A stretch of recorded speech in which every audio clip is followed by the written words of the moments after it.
Hi everyone, my name is Steph, this is the Novelty Corner and welcome back to my channel. Today I have a books beside my bed video for you where I wrap up the last 7 days worth of reading. Full disclosure, I am still recovering from my illness last week, and while I finished all of my antibiotics and everything, it's left an impact on my skin, so I cannot wear makeup at the minute. It is just irritating everything. And also I did not sleep very well last night because Australia's referendum did not pass, and I have fluctuated between being very, very angry to devastated to just so ashamed that the simplest gesture of moving forward with our First Nations people could not pass because the majority of Australians are fearful of just listening to them. I don't have words, and most of the time I'll probably start swearing because I'm not happy. So there's a lot going on, and there's a lot of people feeling a lot of big things over here at the minute. So if you see any of that on social media, that's kind of the context. But anyway, we're going to talk about the books because I did have a good reading week despite how this week has ended, and I'm going to be talking about what I read from the 9th until the 14th of October. Some of the books that I read this week feature in various vlogs, so I'm not going to talk about them specifically. For members, I'm going to be talking about Sin and Ink in this video. I'm hoping the members vlog will have gone up by the time this video goes up, but if it hasn't, it's coming really soon. But yes, we're going to jump into this. One of the books that I read this week was School for Monsters by Sally Rippin. Frank is a Big Help. This is a series of early fiction readers for young children. They are designed to help them begin to read. The language is really simple in here. Sally Rippin writes quite prolifically. She writes Billy B. Brown and Hey Jack and all of those series, and she's always very conscious of struggling readers, so her books are written in a very particular way.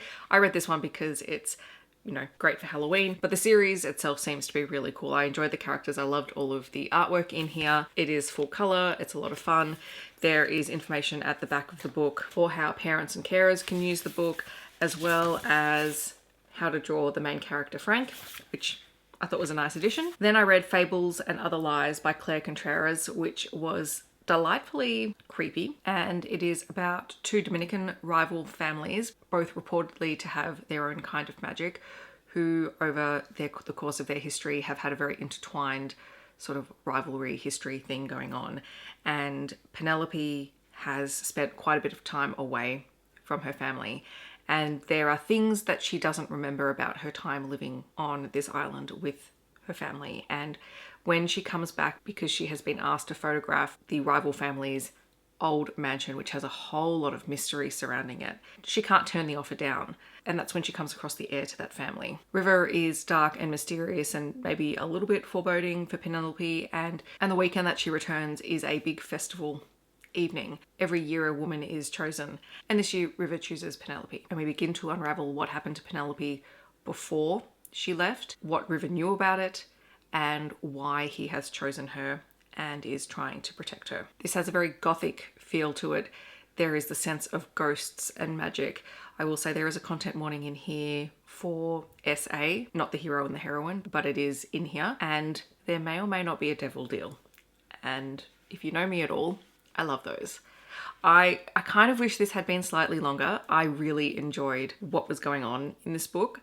I had no idea what it was about when I went into it, and I kind of enjoyed that element of finding out as I went. But yeah, this is my second Contreras book, and I had a great time with it. I also read The Crane Husband by Barnhill, and this is a perfect Halloween book because my gosh, is it creepy. So this is told from the perspective of a teenage girl who is living at home with her mother and her brother, and the story opens with her mother bringing home a crane. And the very first line in the book is one that has stuck with me. It says, "The crane came in through the front door like he owned the place." This book is very much like a fable, but it is about domestic abuse and violence. It is about grief and an artist's temperament.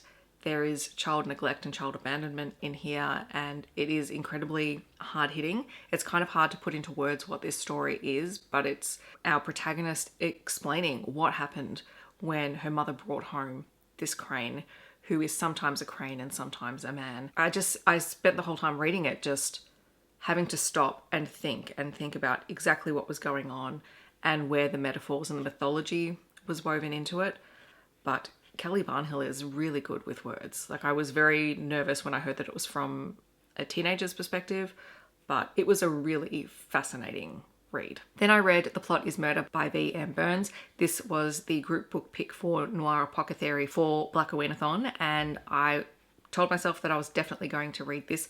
I mean, technically Claire Contreras would also loosely fit Black Aweenathon as well, and that's fine. But since I'm not rolling any prompts, I'm just trying to incorporate Black stories into my reading this month. Both of these fit.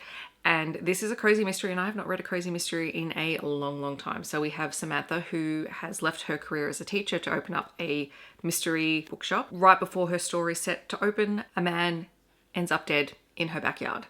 And so suddenly she is suspect number one. And so she and her grandmother and her grandmother's friends set out to prove that Samantha is not responsible for this death and trying to figure out who is. Samantha is also a budding writer, so she has a story that she is writing that takes place within the pages of this book as well.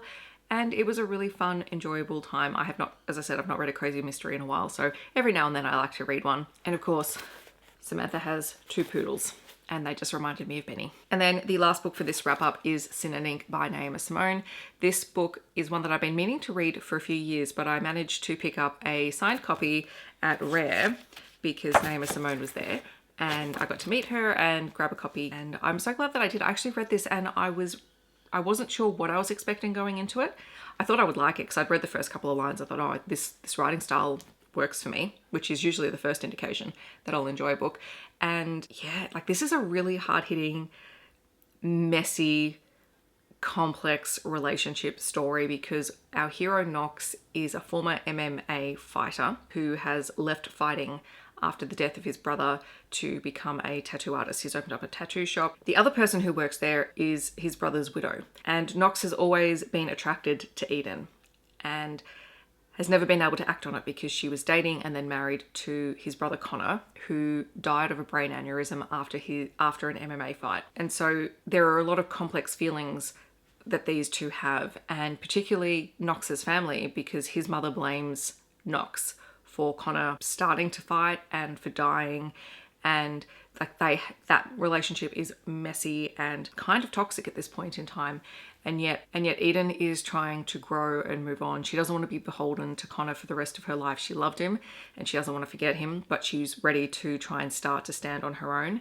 And to do that, she starts setting new goals for herself, which also puts her at odds a little bit with Connor's family. But both Knox and Eden have this attraction to one another, and they just cannot stop from interacting with one another and from having these moments that force Eden to confront what she's been through and her feelings and how she wants to move forward.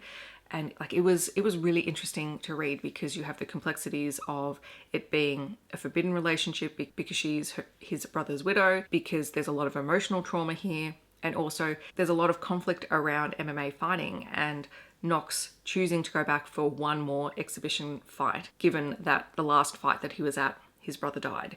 And so I really enjoyed it. Like it's super short and there are definitely messy moments in here.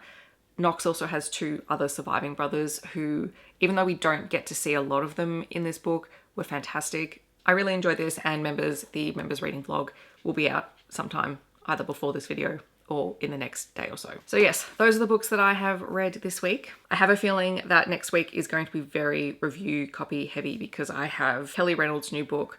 I have to get through the Elsie Silver books, and I also have Catherine Cowell's new book, and then I also have some other things that I want to pick up and read. So stay tuned. If you've read any of these books and want to chat to me about them in the comments, feel free to do so. Otherwise, feel free to leave me a poodle emoji. Why not? Let's go with a poodle. I hope that wherever you are in the world, you're staying safe and healthy, and I will see you in my next video.